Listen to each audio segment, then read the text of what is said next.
à toutes et tous d'être là aujourd'hui. Merci Lydia d'être là. On va parler d'un dispositif qui s'appelle, qui se fait appeler Tumo Orientation et qui s'adresse aux jeunes de 12-18 ans pour les aider à trouver leur orientation et rentrer dans une profession voilà, qui leur convient. Donc Lisa, tu es responsable d'équipe et de formateur à Tumo, qui est l'école du numérique du Forum des images, et tu es aussi en charge du dispositif dont je viens de parler depuis sa création en 2020. Ouais. Voilà.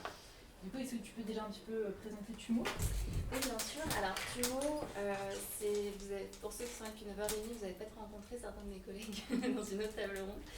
Voilà, il y en a ici. C'est une école de la création numérique, vraiment à 5 minutes d'ici, dans le Forum des images, qui est lui-même dans le Forum des Halles. Et donc, c'est une école extrascolaire pour les 12 à 18 ans. Vraiment centrée sur la création numérique. Donc en fait, ils viennent le soir après les cours et ils apprennent à créer leurs propres jeux vidéo ou à faire leurs petits films d'animation. Nous, on propose 8 disciplines. Les ados en choisissent 3. Et à partir de là, en fait, ils se créent leur propre parcours et leur propre progression. On peut rentrer à tout moment de l'année. C'est l'avantage en fait de ce modèle-là, qui d'ailleurs n'a pas été créé par nous, soyons humbles. Ça a été créé en Arménie. À l'origine. On est le premier centre à avoir ouvert à l'international, parce qu'il y a plusieurs centres en Arménie déjà. Et depuis, il y a, j'arrête plus à compter pour être honnête, entre 15 et 20 centres qui ont ouvert dans le monde. Là, celui qui va ouvrir très prochainement, c'est Tokyo par exemple. Donc on a vraiment un panel assez énorme. Et c'est un modèle qui vraiment est chaque fois le même, c'est-à-dire qu'il y a une volonté vraiment d'éducation populaire, c'est que tous les centres sont gratuits. Pour les ados qui s'inscrivent, alors que c'est souvent des milieux où c'est très difficile d'y accéder, c'est très cher, etc. C'est souvent qu'au post-bac. Donc voilà, Tumo en quelques mots, c'est ça. Merci. Pour la présentation, est-ce que du coup tu peux expliquer pourquoi il y a eu ce projet de dispositif d'orientation ? Comment il est né ? Alors, il y avait deux envies conjointes. La première, c'était que ça répondait vraiment à un besoin, c'est-à-dire qu'on sentait que les ados, ils nous posaient beaucoup de questions sur leur orientation, beaucoup étaient paumés quand même. Certains avaient envie d'être dans la création numérique, d'autres pas du tout. Et en fait, on était un peu frustrés de ne pas pouvoir les aider plus qu'au détour d'un couloir. Donc ça, c'est la première chose où nous, on y réfléchissait sérieusement de notre côté. Et de l'autre côté, c'est l'aspect, je viens de le dire, on est une école complètement gratuite, ce qui fait qu'on est subventionné par la ville de Paris majoritairement. Mais c'est insuffisant, donc on a des partenaires privés qui viennent nous voir pour nous soutenir. Et là, c'est à ce moment-là que le pôle partenariat a rencontré TikTok.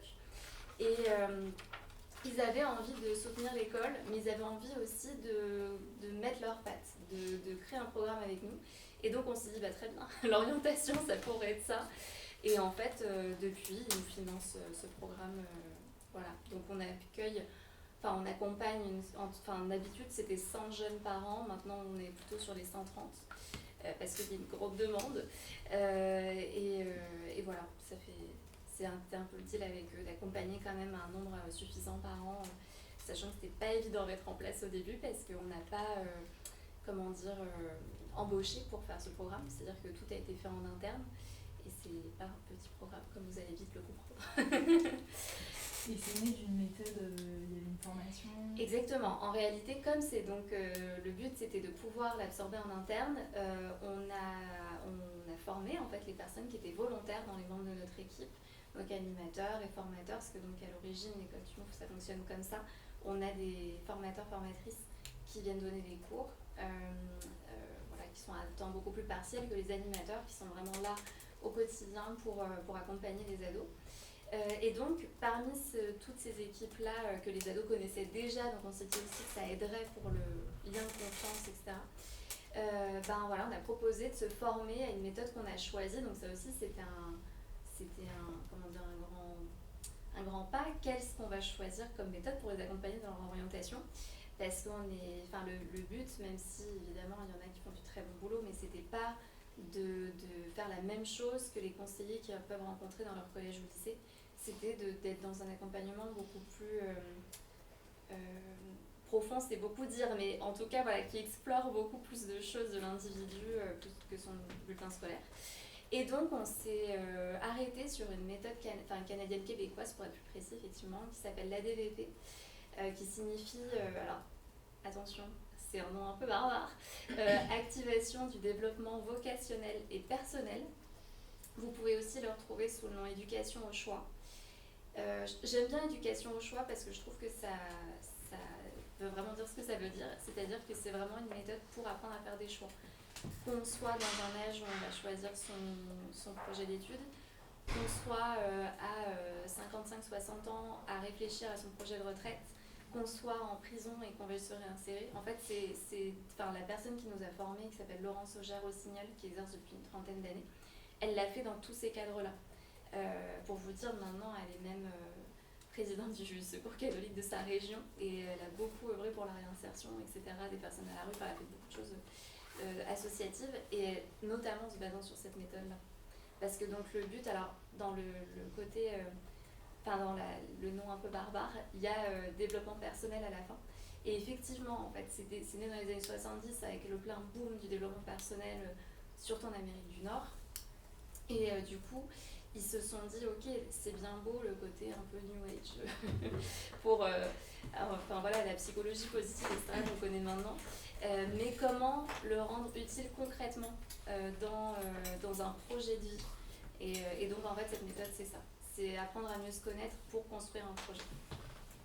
Et du coup, en partant de cette méthode-là, qu'est-ce qui est né chez Tumo? Comment se déroule le projet, le dispositif Est-ce que tu peux nous parler un petit peu? Bien sûr. Alors ça aussi, il a fallu qu'on le définisse parce qu'en réalité, cette méthode-là, elle est employée par des personnes en individuel, en indépendant, type bilan de compétences en fait, qui du coup, c'est l'individuel, c'est très cher, et donc nous, il a fallu qu'on réfléchisse à la formule qu'on voulait donner. Et donc, on s'est vraiment fait des sessions de travail avec Laurence pour essayer de trouver la meilleure façon de le mettre en place chez nous.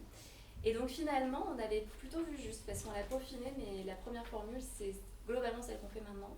Donc, en réalité, déjà, on présente le programme aux ados et à leurs familles, vraiment de vive voix dans un format un peu comme celui-ci, sauf que c'est une salle de 300 places, mais c'est pareil, c'est vraiment une présentation détaillée du programme, parce qu'en fait, on s'est rendu compte dans les premiers temps, on le faisait déjà, mais on était un peu moins dur sur le format, que c'est les parents qui inscrivaient leurs ados. Et en fait, c'est tout ce qu'on ne veut pas, parce que c'est aussi bienveillant soit-il, quand l'ado n'a pas envie de se poser ces questions-là, en fait, c'est une torture pour lui. Parce qu'on va quand même lui poser des vraies questions assez, pas forcément personnelles, mais qui vraiment le concernent lui. Ils ont peut-être à leur âge jamais fait d'introspection de leur vie, donc en fait, vraiment, on ne voulait pas que ça vienne des parents. Et donc, le but de cette présentation, c'est que les ados vraiment comprennent le cadre et disent « Ok, là, je choisis de m'inscrire » ou « Je choisis de ne pas m'inscrire ». Et de dire aux parents « Merci d'être là, parce qu'après, vous ne pourrez plus être là. » Pendant tout le reste de l'accompagnement, vous ne serez pas tenu au courant de ce qui s'y passe, vous n'allez pas pouvoir y assister. Et c'est vrai que nous, on a cette chance à Tumo, que comme on est une école gratuite qui nous fait déjà confiance pour le reste de l'apprentissage extrascolaire de leurs enfants, ils ont l'habitude qu'on les mette un peu à part et qu'on les invite pour montrer les travaux, mais qu'on n'ait pas de compte à leur rendre en fait, par rapport à l'école où c'est plus compliqué pour eux. Donc, une fois qu'on a cette réunion, ils s'inscrivent en ligne. Ensuite, ils assistent à un premier atelier collectif en petit groupe de 12 personnes maximum. Et donc, on fait un des jeux qui est le plus à gauche de la table, qui s'appelle l'Explorama, où en fait, on montre plein de photos d'environnements de travail différents. Et le but, c'est d'avoir une réaction assez instinctive sur ça m'attire pas. Ça veut absolument pas dire ok, la carte qui m'attire, je vais en faire mon métier. Pas du tout, c'est pas du tout ça le but. C'est vraiment le but, c'est de ok, à partir de ce que t'aimes, pourquoi tu aimes ça? Est-ce que c'est en intérieur, en extérieur, c'est en groupe, c'est seul, de poser des questions de base. Et en fait, les conditions de travail, c'est quelque chose dont on ne parle jamais quand on se fait aider dans notre orientation. Et donc nous on commence par ça, parce qu'en fait c'est très simple. On sait si on aime faire des exposés avec ses camarades ou si on préfère travailler seul. Enfin, donc en fait c'est assez simple comme entrer dans la méthode.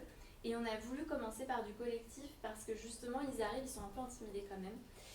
En général, ils sont là parce qu'ils savent pas, parce qu'ils ont un blocage. Enfin, donc c'est pas. Donc le but c'était de dire ok, là tu te sens perdu, mais regarde les 10 autres ils sont tout aussi perdus que toi et tout va bien. Et donc à l'issue de cet atelier, ils choisissent ou pas, ils peuvent arrêter à chaque étape de continuer. Et là, en général, ils continuent. Et donc, ils ont un rendez-vous individuel avec un des membres de l'équipe. Donc, pareil, l'atelier est animé par 2 personnes de l'équipe. Et après, un individuel avec la même personne pendant 3 rendez-vous. Donc, en gros, ça fait un collectif, 3 individuels. Donc, sur un mois, voilà, l'accompagnement dure un mois. Et à la fin, il ressort avec un objectif, en fait, à plus ou moins court, moyen terme, selon l'âge, parce qu'on n'a pas réduit, en fait, notre spectre pour cet accompagnement. Donc, on accepte aussi les plus jeunes. Alors, honnêtement, en dessous de la 3e, souvent, c'est parce qu'ils ils sont pas prioritaires et c'est parce qu'ils ont envie d'être un peu rassurés, mais ça reste du très vague. Et ensuite, avec la 3e, on a le stage, donc ça permet de déjà fixer cet objectif-là assez rapidement, les spécialités de première, etc. Voilà. Si vous voulez d'ores et déjà jeter un petit coup d'œil à la table pour voir les petits jeux dont parlait Lisa, c'est possible. Sinon, vous pourrez aussi les regarder après. Donc, n'hésitez pas. Et à partir de là, maintenant qu'on a que tu as bien brossé le dispositif, pareil, si vous avez des questions au fil de l'eau, c'est tout à fait possible. Est-ce qu'il y a déjà des questions? C'est vrai que le but, c'est déjà de leur faire penser à qu'est-ce que je veux faire plus tard, et du coup, et aussi de les former, du coup, c'est les deux. C'est juste les accompagner dans qu'est-ce qu'ils veulent faire plus tard. Exactement, c'est juste les accompagner. Parce que, en fait, en réalité, chaque rendez-vous dure 1 heure, donc en 4 heures, on ne peut pas les former pour le coup, pour vraiment les accompagner dans ce qu'ils veulent faire. Mais en fait, c'est plutôt parce que les amener à penser à ce qu'ils veulent faire, ils sont déjà amenés à penser à ce qu'ils doivent faire plus tard, parce que l'école, les parents, etc. Donc nous, c'est plutôt d'essayer de les accompagner justement dans ce champ des possibles. Et du coup, on a un petit peu, nous, 2 rôles, je trouve. C'est justement de peut-être ouvrir le champ des possibles quand on a des profs qui disent que c'est pas si bien, il faut aller dans telle voie, etc. Ou à l'inverse, que c'est tellement bien qu'il faut faire un truc un peu d'élite, etc. Ou qu'on a des parents qui se projettent dans leur enfant parce qu'il y a une entreprise familiale ou que sais-je. Donc c'est un peu de dire oui, il y a ça comme choix, mais t'as tout ça, dont des métiers que tu ne connais même pas. Et donc on va essayer, on a mis exprès des métiers un peu niches dans un des exercices, ça s'appelle la banque des métiers, qui est tout à gauche, qui est une sorte de jeu de cartes, qu'ils doivent trier, etc. Justement pour qu'ils se disent mais qu'est-ce que c'est? Ah, ça existe, enfin voilà. Et la deuxième chose, c'est de les amener à se poser des bonnes questions, à apprendre à mieux se connaître, pour justement un peu combiner les deux. Ok, il y a tout ce vaste champ, moi je suis à peu près ça à cet instant T, et donc on va essayer de faire un processus de tri, parce qu'en fait il y a 4 étapes dans la DVP. Il y a l'exploration, comme je viens de dire, il y a la hiérarchisation, qui est l'étape la plus difficile, clairement. Il y a l'étape de décision, où vraiment à la fin de l'accompagnement, il faut qu'ils aient décidé d'explorer une de ces pistes qu'on a ressorties. Et à la fin, il y a la réalisation, là on n'est pas là, où vraiment ils font ce stage, ils font ces études post-bac, etc. Et donc on ne peut pas dire que c'est de la formation, c'est vraiment on vous soumet une méthode. Là où ça pourrait s'y apparenter, c'est ce que je te disais d'ailleurs avant, c'est qu'on essaye de les rendre autonomes sur cette méthode-là, pour que à la fin de cet accompagnement-là, ils ont un mini dossier c'est les petits dossiers que j'ai mis là, mais après ils s'épaississent un petit peu quand même. Et en fait, le but, c'est que si 5 ans plus tard, ils ont 20 ans, ils se rendent compte que les études qu'ils ont choisies, c'est pas la grande passion, ils peuvent le reprendre en autonomie. Voilà. Et c'est quand même toujours lié du coup à la création numérique ou ça vous Pas du tout, et merci parce que j'ai oublié de le dire. En effet, en effet, non, pas du tout. En fait, c'était vraiment notre but, c'était que justement on peut pas, ça serait hyper biaisé de faire un programme d'orientation et de dire en fait il y a que ce qu'on enseigne ici, genre ce qui pourrait être votre métier ou vos études. Donc non, c'est vraiment, on s'ouvre à tous les domaines possibles et imaginables. Et c'est d'ailleurs notre seul programme qui s'ouvre sur tout, quoi. Parce que dans l'axe orientation, il y a ce programme-là qui est un peu le cœur du truc. Mais on fait un salon début janvier, qui est une sorte de mini-salon d'étudiants, où là, on n'invite que des écoles, ou autres d'ailleurs, de la création numérique. Et donc là, vraiment, on s'est dit, bah non, en fait, on les aide à faire des choix, il faut que les choix soient aussi vastes que possible. Voilà. Votre méthode, vous avez utilisé le terme, mais ça fait beaucoup penser à ce que l'on peut faire lors d'un bilan de compétences. Complètement. Mais adapté à des jeunes qui, donc justement, n'ont pas encore le passif de X années de travail, et en même temps que l'école ou les centres d'orientation, pour en avoir connu, n'apportent pas forcément cette possibilité d'expérience. Tout à fait. Et d'introspection. Et presque le paradoxe, c'est que c'est dans une démarche personnelle à l'âge adulte où on y a plus accès. Oui. Tandis que là, ça paraît vraiment une chance pour des ados. Hein, parce que je vois pas où ça existe. C'est justement. C'est la raison pour laquelle je suis toute seule. Personne d'autre. C'est ça. Il n'y a pas d'autres structures. Ouais, c'est ça. Moi, j'ai cherché pendant 2 mois et demi, 3 mois, j'en ai parlé autour de moi. Il n'y a pas d'autres structures, que ce soit des écoles amateurs supérieures ou pas des écoles, des structures culturelles en général, ou même, je sais pas, j'ai regardé le CNC, CNL, enfin tous les centres nationaux de tous les secteurs. Alors, c'est soit, et c'est un des sujets qu'on va évoquer, soit parce que c'est pas mis en avant pour des raisons que tu vas évoquer après, soit parce que ça n'existe pas. C'est ça. Et en plus, là, ce que je trouve génial, pour rebondir sur ce que tu disais, c'est que contrairement à une école primaire, c'est super une école primaire, un collège et tout, c'est très bien, enfin je remets pas du tout en question ça, c'est juste que Tumo, quand le jeune y va, j'ai cru comprendre qu'il était content d'être là, parce que c'est sur son temps libre qu'il a choisi d'être là, et du coup, s'il est content d'être là, il va être d'autant plus réceptif à cette orientation qu'en plus il aura choisi par l'école amateur qu'il fréquente de manière hebdomadaire, voilà. Donc c'est ça qui est assez chouette. Et moi au début j'avais pas compris que c'était tous les métiers. Et je trouve ça encore plus intelligent de la part de Tumo d'avoir ouvert ça à justement se dire le secteur culturel ça peut aussi être pour les amateurs en fait. C'est pas forcément une vocation. Et c'est vrai qu'on en parle rarement aux journées du management culturel où on est aujourd'hui. Et la pratique amateur est hyper importante. Et elle peut permettre d'ouvrir des voies qui n'ont rien à voir, mais d'épanouir dans la vie personnelle. Exactement. Ça fait partie des choses sur lesquelles on insiste, parce que souvent, à leur âge, et pas qu'à leur âge d'ailleurs, on se dit non mais c'est ma passion, donc faut que j'en vive et faut que j'en fasse mon métier. Et puis parfois ça juste nous dégoûte en fait de ce qu'on aime vraiment foncièrement faire. Et donc c'est aussi de remettre les choses à leur juste place, parce qu'il y en a qui adorent le foot, mais vraiment footballeur, c'est pas fait pour eux. Et à l'inverse, on peut avoir des phases de créativité très fortes dans des métiers qui ne sont pas dits créatifs. On peut, par exemple, quand on fait du management, on peut être réalisateur et mener un film, c'est aussi faire du management. Enfin, vous voyez ce que je veux dire? Donc en fait, c'est pour ça qu'on décortique et que tous les supports qu'on donne aux ados sont des supports vraiment pour mener une discussion, parce qu'en fait parfois aimer j'en sais rien, les enfants et la médecine ne veut pas dire qu'on va faire pédiatre, donc il faut c'est vraiment une discussion plus ouverte. Et effectivement ça ressemble beaucoup au bilan de compétences, c'est un peu ce qu'on dit de manière, quand on veut présenter rapidement c'est ce qu'on dit, mais c'est vrai que la différence c'est qu'on s'appuie pas effectivement ni sur un passif professionnel ni même sur le passif scolaire. En fait on ne demande pas, on fait confiance à l'ado et on lui pose vraiment les questions. T'es plutôt à l'aise dans quelle matière, est-ce que c'est quoi ta capacité de travail? En général, ça peut pas répondre, mais tu mets combien de temps à faire tes devoirs, ce genre de choses. Et à partir de là, on a un aperçu. Mais s'il a envie de nous mentir, il nous ment et on vérifiera pas, en fait.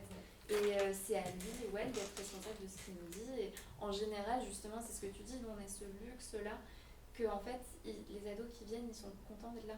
Donc on a déjà une chance folle d'être dans un cadre très privilégié où du coup ils n'ont pas trop intérêt à nous baratiner et ils savent qu'en fait on les jugera pas. Donc nous par exemple à Tumo il n'y a aucune note. C'est-à-dire qu'en fait le but de Tumo originellement donc, c'est vraiment d'apprendre à plusieurs disciplines du numérique, mais vraiment d'apprendre des logiciels professionnels en fait. Et il y a des niveaux, enfin c'est quand même assez progressif, etc. Mais à aucun moment on va dire ok là t'as 20 sur 20 ou là tu peux pas. Enfin, non, c'est en fait ok là tu l'as pas totalement assimilé, tu vas le refaire et puis c'est jusqu'à temps que tu sois à l'aise quoi. Donc du coup on a cette chance là effectivement qui nous font pas mal confiance. Et pour revenir à ce que tu disais sur la communication, en effet alors il y a j'espère que ça existe ailleurs et qu'on n'est pas au courant.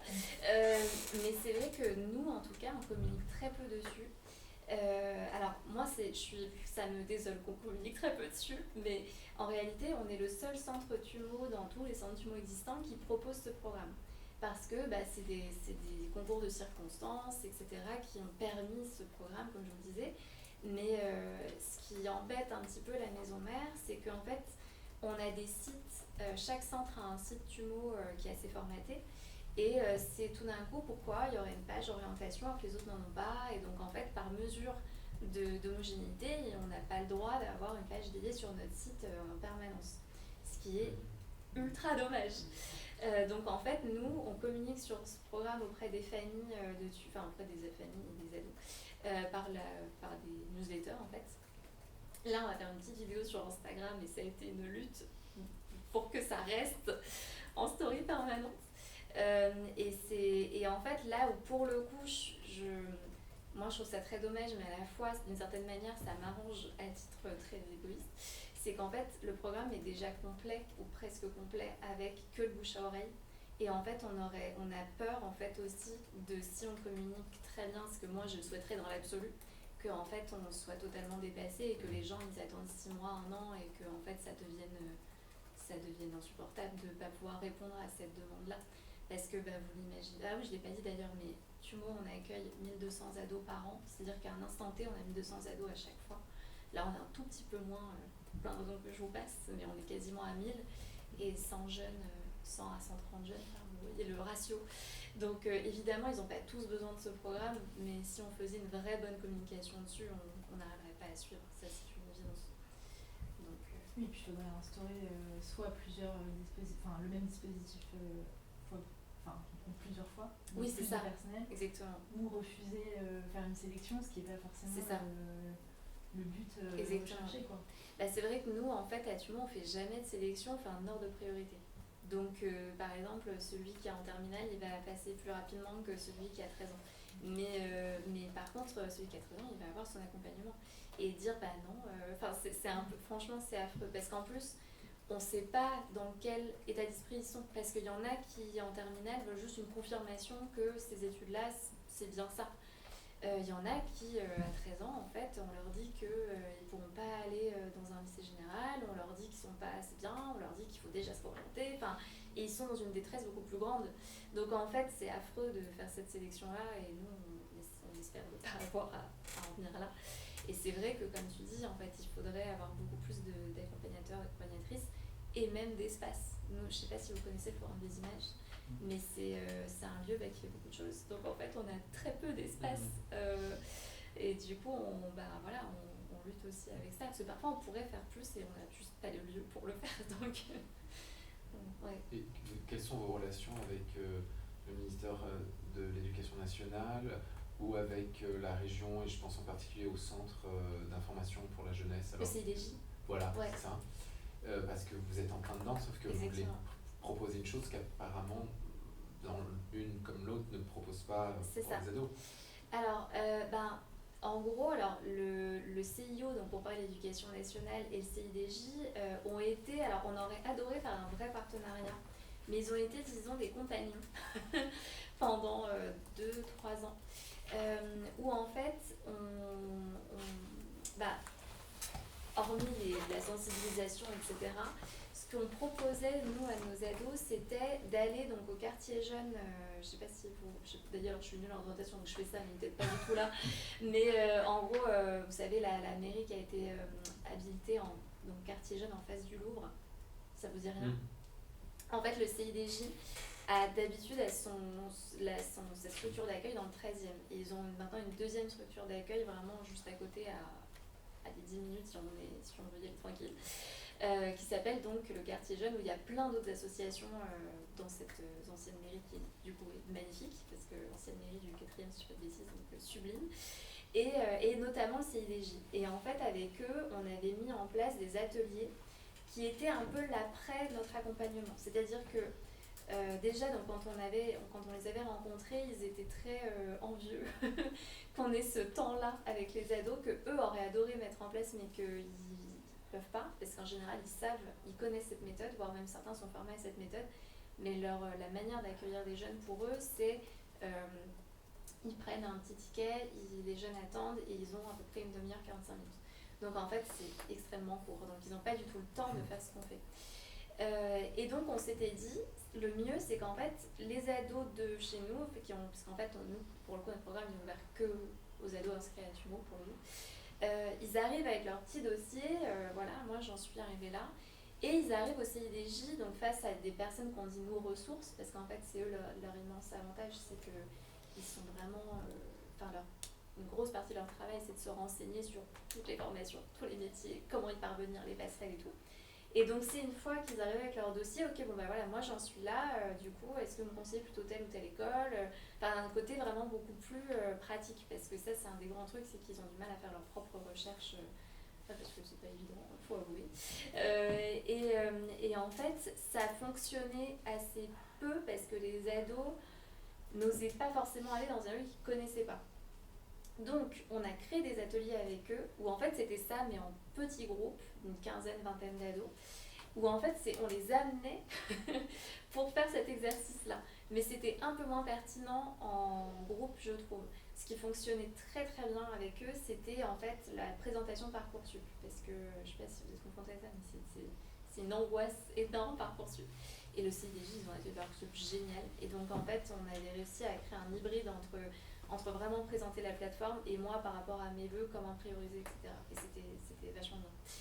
Et en fait, on a arrêté cette collaboration, non pas par volonté, mais parce que la personne qui, en gros, occupait à peu près mon poste au CIDJ n'a jamais été remplacée.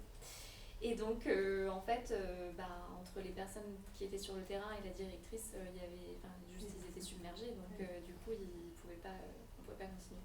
Donc nous, on continue de faire la pub très fort à Tumo de « Ok, si vous avez besoin d'aide maintenant, plus concrètement, parce que là, tu as dégagé 3-4 écoles, bon voilà, si tu as envie vraiment d'avoir quelqu'un qui en parlait de manière plus approfondie, va au QJ, mais on sait pas, on n'a pas de visibilité de chiffres de est-ce que ça marche ou pas ce relais. » Et le CIO, finalement, toutes les volontés de collaboration qu'on voulait mettre en place n'ont jamais vraiment rien donné, parce que juste en fait dans le cadre scolaire c'est énorme en fait, c'est un des strates de validation et c'est une échelle beaucoup trop grande en fait, on n'avait pas ni le temps ni l'énergie de le faire. Donc mais il y a certains, on en a rencontré quand même pas mal, des conseillers des CIO qui sont donc en collège ou en lycée et qui étaient hyper partants, etc. Mais encore une fois, ils n'ont pas le temps pour en fait. Donc ils étaient plutôt contents en fait que nous on fasse un pré-travail, même s'ils ont conscience que c'est une échelle très restreinte pour ceux qui peuvent en bénéficier. Mais on est tous d'accord qu'il faudrait étendre ce dispositif. Mais et là concrètement, vous êtes combien à gérer le dispositif chez Tumo ? À faire vraiment les rendez-vous, etc. Parce que à gérer, du coup, il n'y a que moi. Et à faire, on est maintenant 16 à faire les rendez-vous. Et j'aimerais bien, là il y a de nouvelles personnes qui sont arrivées dans l'équipe il n'y a pas très longtemps et j'aimerais bien former aussi parce qu'elles sont très intéressées. Ce qui permettrait d'être un peu plus souple sur l'attribution des rendez-vous, qui est un sacré casse-tête, parce que vous l'imaginez bien, nous les rendez-vous ont lieu sur nos périodes d'ouverture, donc en fait c'est à dire que quelqu'un qui était déjà censé faire quelque chose à un instant T, on va l'extraire pour un seul ado. Et donc c'est un peu un Tetris de trouver qui, quoi, quand. Et donc plus il y a de gens, plus c'est souple et plus c'est facile. Ouais. J'aimerais revenir sur la méthode ADVP. Bien sûr. C'est une méthode qui a été conçue ici à Paris, ou à la maison mère à Erevan. Et la deuxième question sous-jacente, est-ce que vous parlez de financement privé important? Oui. Est-ce que ces financements ont une quelconque influence sur la mise en place de la méthode ou non? Bien sûr. Alors, en fait, la méthode ADVP, j'adorerais vous dire qu'on l'a créée nous, mais pas du tout. Ça a été créé dans les années 70 au Québec par deux personnes dont j'ai honteusement oublié le nom.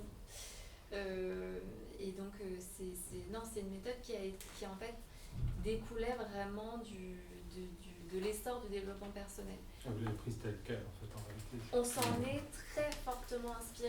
Okay. En réalité, la seule vraie différence, c'est que la DVP est surtout faite pour l'accompagnement individuel. Donc ça, on l'a un petit peu changé. Mais après, on a inventé ou adapté des exercices aussi. Mais en réalité, si ça vous intéresse, il y a un énorme livre, enfin un énorme, il n'est pas si énorme que ça, mais conséquent, qui s'appelle Chemin faisant, qui vraiment est la Bible, on va dire, de la DDP, où il y a tous les exercices, tous les principes dedans, etc. Et ça, pour le coup, je peux dire qu'on est à 90% fidèle à ça. Et après, donc non, la maison mère à Erevan, pour le coup, n'a aucune visibilité sur ça, parce que ils comprennent que c'est un peu le truc de Tumo Paris et ça les intéresse pas plus que ça. Moi, je trouve ça très dommage, notamment pour, par exemple, on a un centre Tumo qui est ouvert à Lyon qui est vraiment, nous on est accueillis par le Forum des images et eux, leur structure d'accueil, c'est un centre d'orientation régional. Et on se dit, mais c'est tellement dommage qu'on n'a même pas le droit de vraiment promouvoir cette méthode, ne serait-ce qu'avec nos homologues français. C'est vraiment une volonté de la maison mère de voilà, dire c'est ok la société de Tumo Paris, mais il ne faut pas que ça s'étende non plus. Donc ça, c'est fort dommage. Et votre autre question concernait TikTok. Alors, franchement, je touche du bois ou de la peau de singe. Ils n'ont jamais voulu interférer dans les choix qu'on a fait alors peut-être au tout début et moi j'en avais même pas la connaissance. Là ils ont des objectifs assez clairs mais qui finalement les nôtres, c'est de chiffres, c'est-à-dire qu'il faut qu'on atteigne les 100 par an ou les 130 par an et il faut qu'on ait dans ce panel là idéalement autant de filles que de garçons. Ce qui pour nous est un enfer parce que on veut tellement atteindre la parité et on a tellement du mal parce que encore maintenant en 2024 le numérique attire encore plus, toujours plus de garçons que de filles. Donc c'est un gros travail de com de dire aussi qu'elles sont toutes aussi capables et que si ça les intéresse qu'elles viennent. Et aussi d'atteindre idéalement le plus possible, alors ce ne sera jamais 50%, mais de jeunes de soit quartier prioritaire de la ville ou au quotient familial plutôt faible. Donc en fait, nous on a déjà cette ligne directrice, donc ça nous va très bien comme objectif. Et chaque année on fait un bilan pour le coup TikTok pour rendre compte de nos activités. Mais là où je trouve qu'ils ont été super, c'est qu'ils n'ont jamais demandé déjà évidemment on respecte la confidentialité des ados, mais ils n'ont jamais demandé entre guillemets de compte sur ok on est sûr qu'il ait atteint telle école, etc. Parce que c'est justement pas du tout notre philosophie. C'est-à-dire que nous le but c'est de donner les outils et après l'ado il fait ce qu'il veut en fait. C'est-à-dire que si il veut aller vers telle école qu'a priori on aurait ciblé, c'est super, et si finalement il a envie de bifurquer parce qu'il le peut aussi. Et ça ils n'ont jamais été à ce point-là. Donc voilà, on a beaucoup de chance sur ça. Après on fait beaucoup, on prévient aussi, c'est-à-dire qu'avant s'il y a un partenariat, on précise aussi nos modalités, quoi. On n'est pas, on ne cherche pas d'argent au point de ne pas correspondre à nos valeurs, quoi. Du coup il y a une contrepartie pour TikTok c'est vraiment du mécénat. Okay, super. Non, il n'y a aucune contrepartie. Non. Après, c'est toujours une visibilité plutôt sympathique, soyons honnêtes. Donc voilà, parce que pour le coup, eux, ils communiquent pas mal dessus. Alors, à leur échelle, évidemment, c'est pas l'échelle TikTok, hein, c'est l'échelle interne de l'entreprise. Mais oui, non, ils communiquent pas mal dessus et donc, non, ça reste plutôt chouette. Et puis je pense que quand vous voyez, c'est tout bête, hein, mais vu que Tumo Paris a plutôt une chouette image, j'espère que ça continue.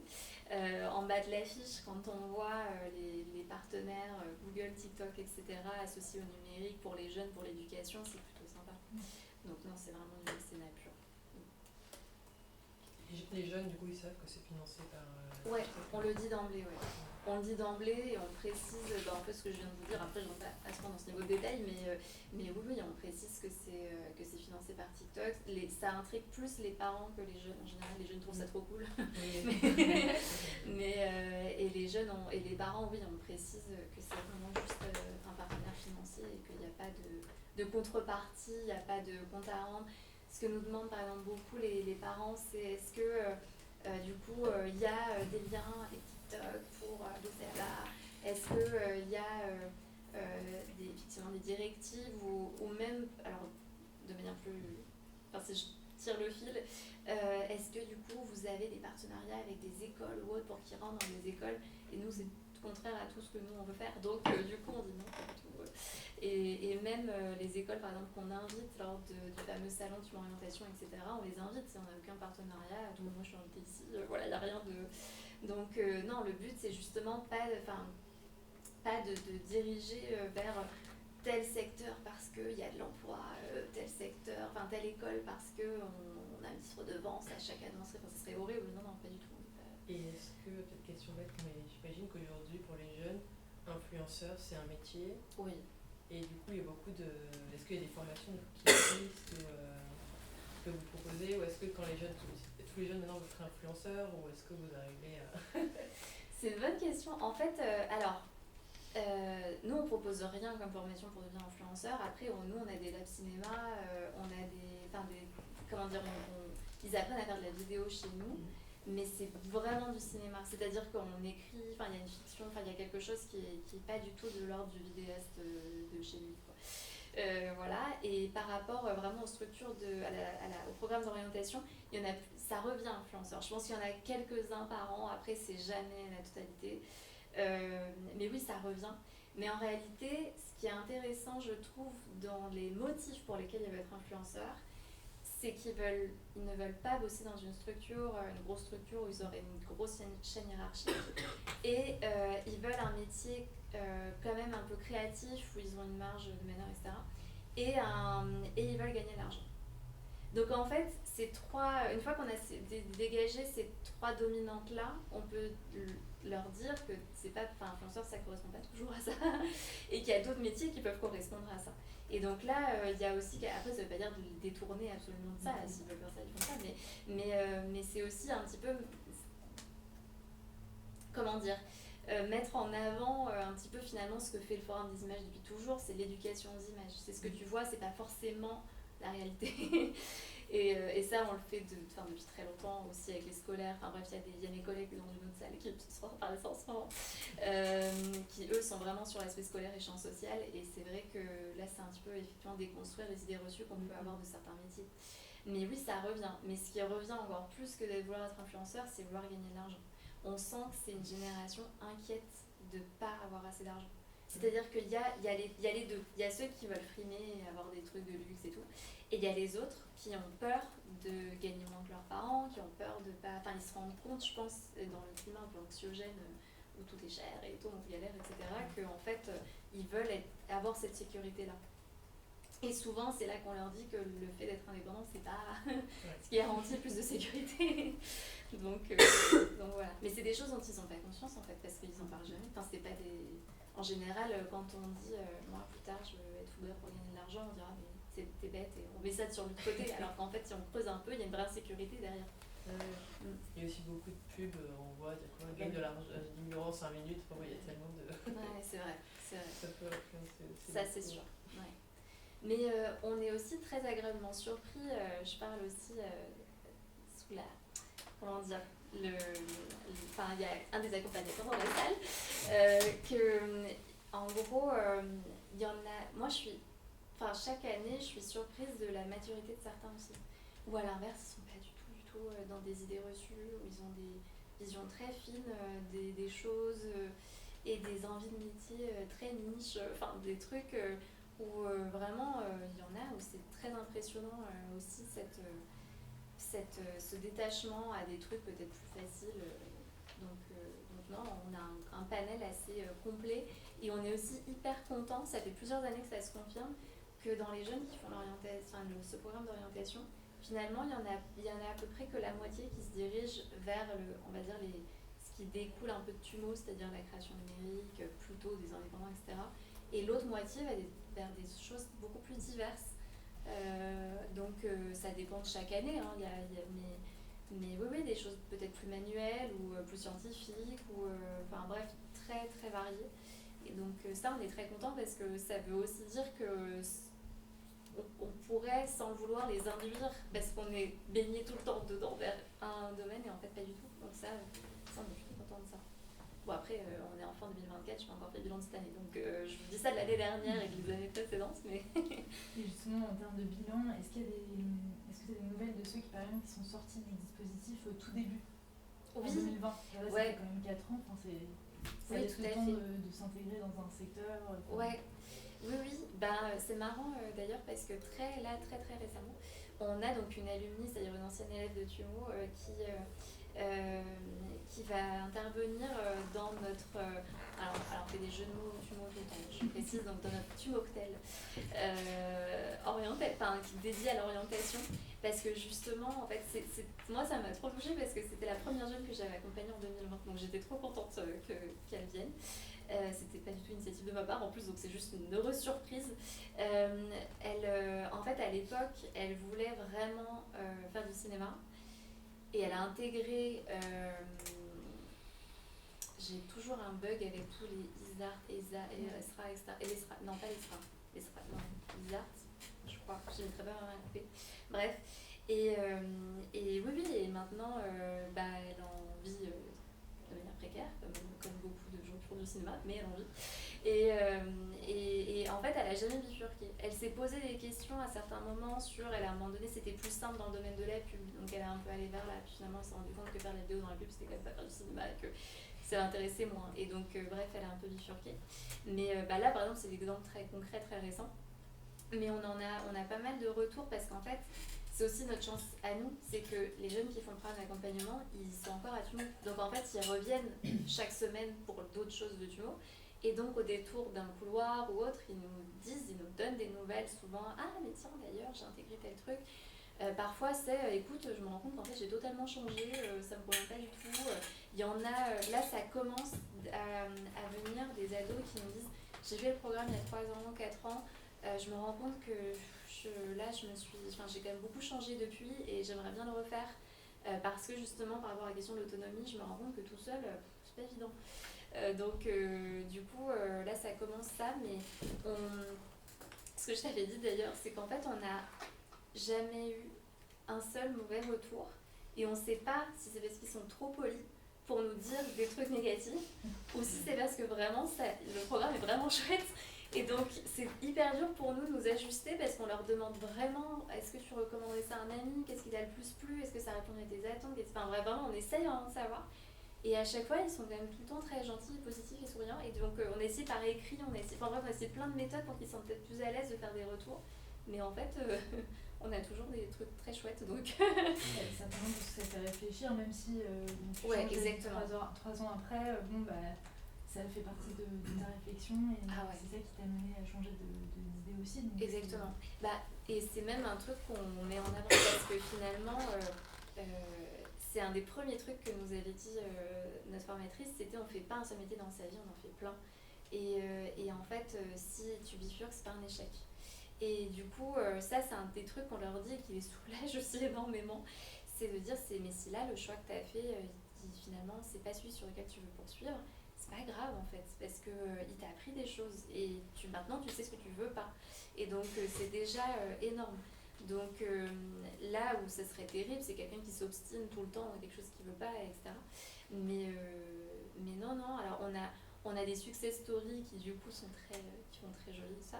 Et on a des choses plus simples, mais qui font plaisir aussi, de dire, en fait, j'ai compris que j'allais vers ça, mais c'était pas trop pour moi.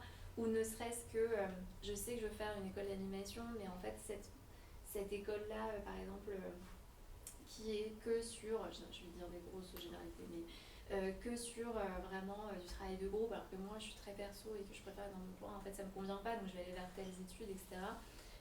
Et après des retours de, en fait j'ai intégré telle école, alors c'était pas celle que je voulais, mais en fait c'est encore mieux, parce que, enfin voilà, on a des trucs comme ça.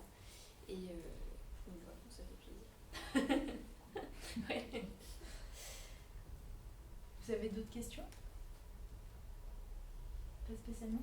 Peut-être qu'on peut regarder, on a 15 minutes pour regarder un peu ce qui se passe sur la table, que vous puissiez éventuellement poser des questions à ce sujet, que vous compreniez un peu mieux ce qui se passe dans ces ateliers et dans ces moments individuels avec les formateurs.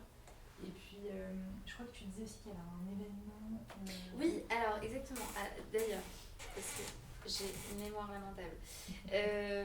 On a un événement, donc un peu plus salon de l'orientation, qui peut-être vous intéressera moins, parce qu'en réalité, c'est vraiment...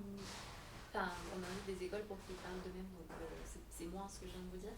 En janvier, mais si ça vous intéresse d'en apprendre plus en détail, on va dire, sur cette méthode-là, la prochaine réunion que je fais avec les familles, c'est la semaine prochaine, c'est le 14 décembre, le samedi 14 décembre à 11h. Et donc si vous voulez venir, vous êtes les bienvenus. Et voilà, et puis effectivement, pour compléter ce que tu disais, il y a quelques petits exercices là, je me lève parce que personne ne peut lever du coup. Donc là, c'est ce que je vous disais, donc là, c'est ce qu'on appelle la banque des métiers, c'est un des premiers exercices qu'on propose, où en fait, c'est vraiment comme un jeu de cartes. Bon, les même, c'est une qualité folle, mais du coup, je vous laisse comprendre. Il y a vraiment plein de types de métiers. Et le but, c'est vraiment que les classes de manière très intuitive sur j'aime pas. Ça ne veut pas du tout dire je veux le faire ou je veux pas le faire. Ça veut dire ça m'inspire quelque chose de positif ou ça m'inspire quelque chose de plutôt négatif. Et une fois qu'ils ont fait vraiment ce j'aime pas, ils vont reprendre le tas j'aime et ils vont le catégoriser dans maximum 6 catégories différentes. Donc ça peut être, alors il y a des gens, c'est d'ailleurs très intéressant sur la manière de classer. Il y en a qui vont mettre les domaines qui vont ensemble. Il y en a qui vont mettre je m'y projette dans tel environnement. Enfin, c'est très très varié. Il y en a qui vont tellement pas réussir à les catégoriser que ça va prendre un temps assez long. Mais comme le but c'est d'apprendre à faire des choix, on les pousse vraiment à essayer de vraiment faire ces catégories-là. Et c'est eux qui choisissent les catégories? C'est eux qui choisissent les catégories et c'est eux qui vont les nommer. D'accord. Donc, d'ailleurs, il y en a qui aiment tellement pas nommer qu'ils en viennent à faire des dessins. Donc, voilà.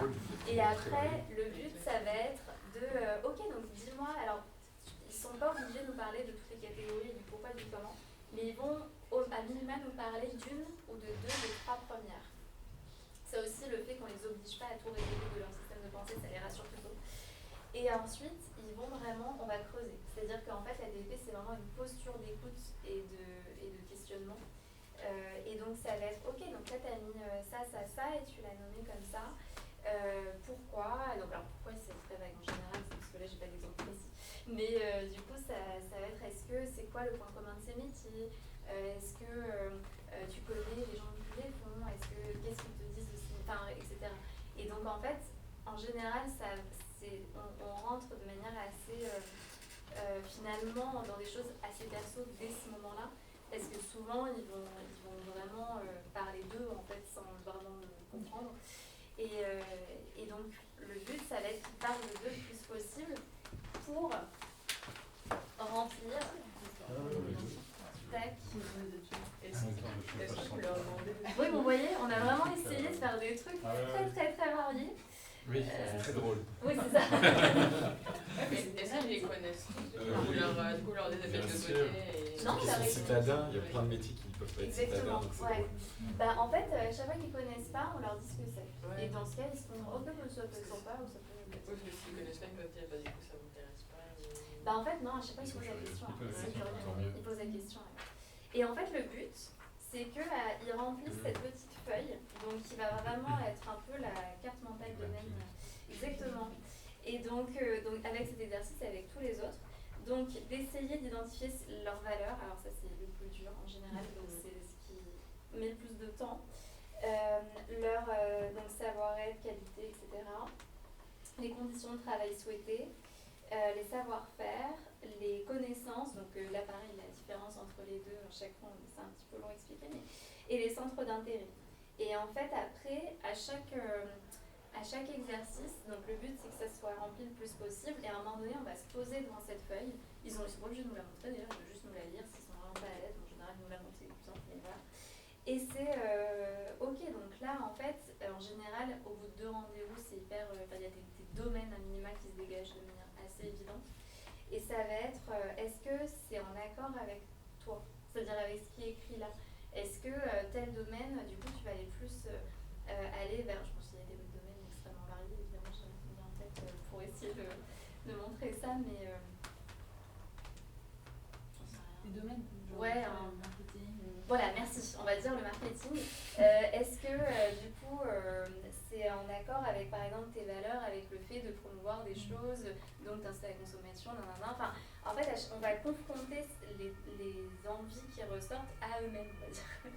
Et donc le but c'est juste d'aller de plus en plus en profondeur et d'affiner au maximum les possibles qui ressortent. Et après, en général, plus on affine, plus on a... Alors dans un monde parfait et simple, on aurait une idée qui ressort de manière très simple, très précise, et souvent il en ressort 2-3, et donc là à la fin ça va être ok, on les reprend toutes les 3, et donc si tu devais... En fait à chaque fois, c'est pour ça que là il y a cet aspect tri, et d'ailleurs j'ai oublié de vous donner une étape, c'est la numérotation par préférence, parce que je l'ai évoqué sans le dire, et en fait c'est pour leur dire qu'à chaque exercice ils vont devoir prioriser, faire un choix. Et donc à chaque fois, en fait, ça va être la même chose jusqu'à arriver justement à la fin, ok, dans les 3 trucs qui ressortent, laquelle tu priorises ou laquelle tu vas tenter en premier. Ça peut même pas être, on met les autres à jamais de côté, mais ça peut être d'abord, je vais essayer de trouver un job d'été dans ce domaine pour voir si ça se confirme ou pas. Ce genre de choses. Les groupes sont formés par classe d'âge. En fait, Non. C'est complètement mélangé parce que j'imagine qu'un jeune de 12 ans n'aura pas déjà la même appréciation d'un de 17 ans qui est déjà... Exactement. Plus mature. C'est ça, ouais. Quoique. Oui, parfois. C'est vrai. Pas toujours, c'est vrai. Mais non, en fait, c'est vraiment, c'est totalement mélangé. C'est eux qui choisissent quand ils viennent. Et en fait, exactement de la même manière que dans les enseignements de TUMO où on n'a aucune catégorisation d'âge. C'est-à-dire que vraiment, c'est ok, tu as fait les 3 exercices de tel niveau, tu vas dans l'atelier de tel niveau. Et donc, il y a vraiment c'est très très très mixte et pluriel. Et en fait, on se rend compte qu'effectivement, il y a parfois des affinités d'âge, etc. Et parfois, en fait, pas du tout. Et on est surpris des plus jeunes, ou j'allais pas dire déçus des plus âgés, mais parfois, on se dit, ah, il n'y a pas une telle différence, en fait. Et c'est pareil pour l'orientation. Et il y a même un côté très mignon, je trouve, des plus âgés à vouloir un peu protéger les plus jeunes. Donc, ah ouais, moi j'ai fait ça, tu verras, c'est pas... Enfin, donc, ouais, c'est chouette. C'est parce qu'en fait, dans leur quotidien, c'est assez rare. Ah bah oui, ça arrive. C'est la même génération, mais en fait, à un an près, ça n'a plus rien à voir à cet âge-là. Ouais. Ce qui fait qu'en fait, ils ont l'occasion d'échanger davantage parce que c'est même pas comme ça au sein d'un lycée. Parfois, les secondes ne parlent pas avec les terminales, ils sont impressionnés. Et encore pire au collège. Ouais. Bah, je pense que le seul accès à ça, c'est les frères et sœurs.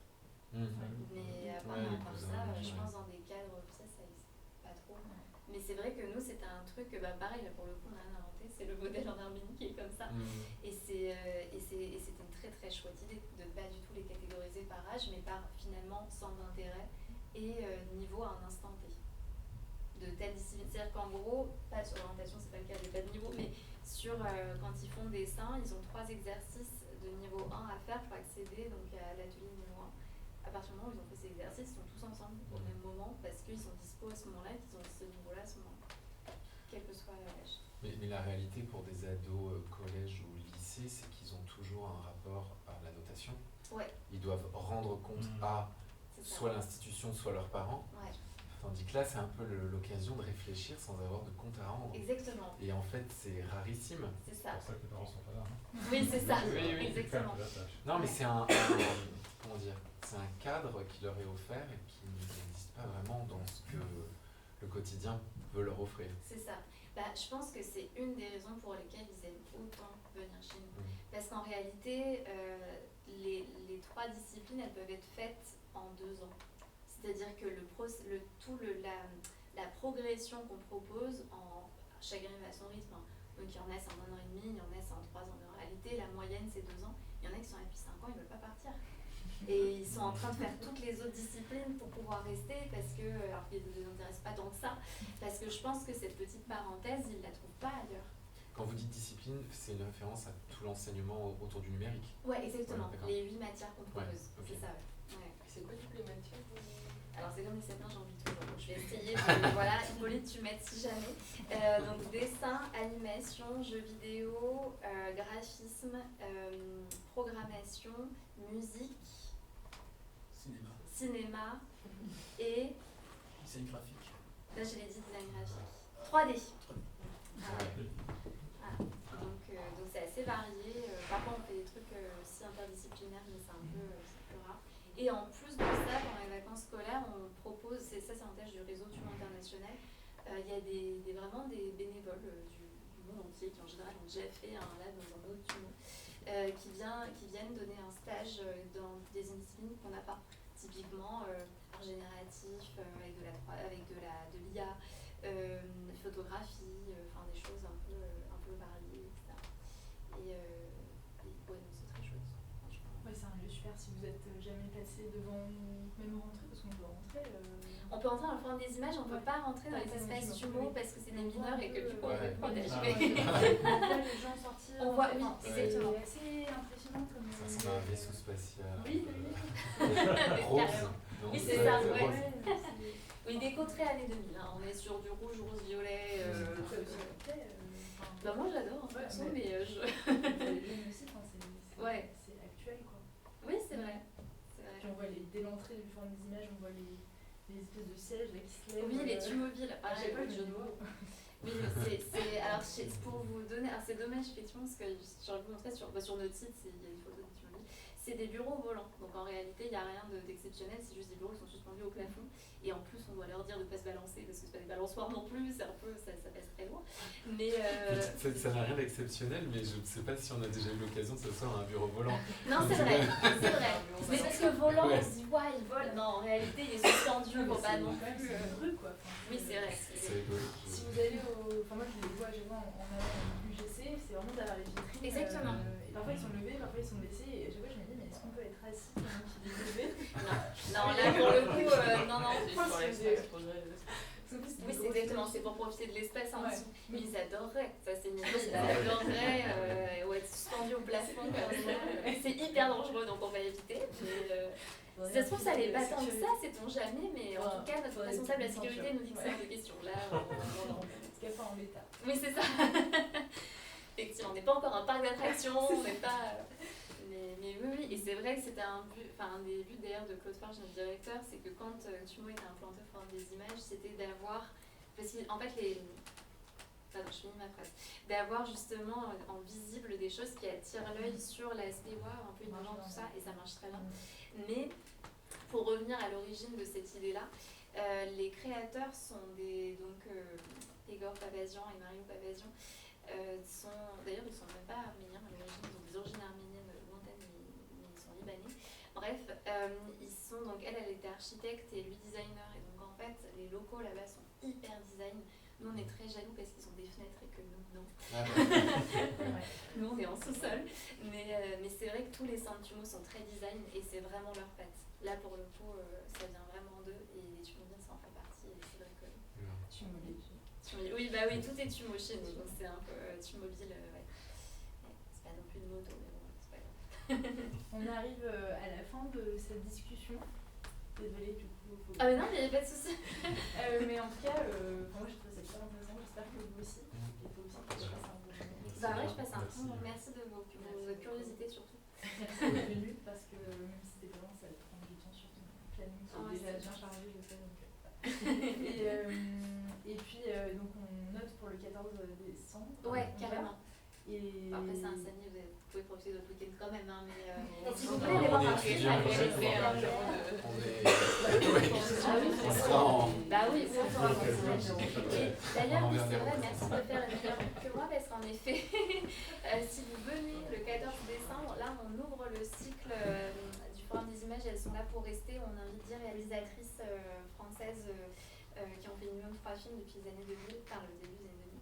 Et ce cycle est trop chouette. Et du coup, voilà, il y aura des séances le samedi en plus après, dans la journée, si vous voulez. Une pierre de son. C'est ça, exactement.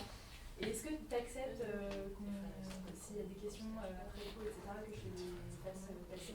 Le temps était assez court. Oui, bien sûr, bien sûr. Okay. Ouais.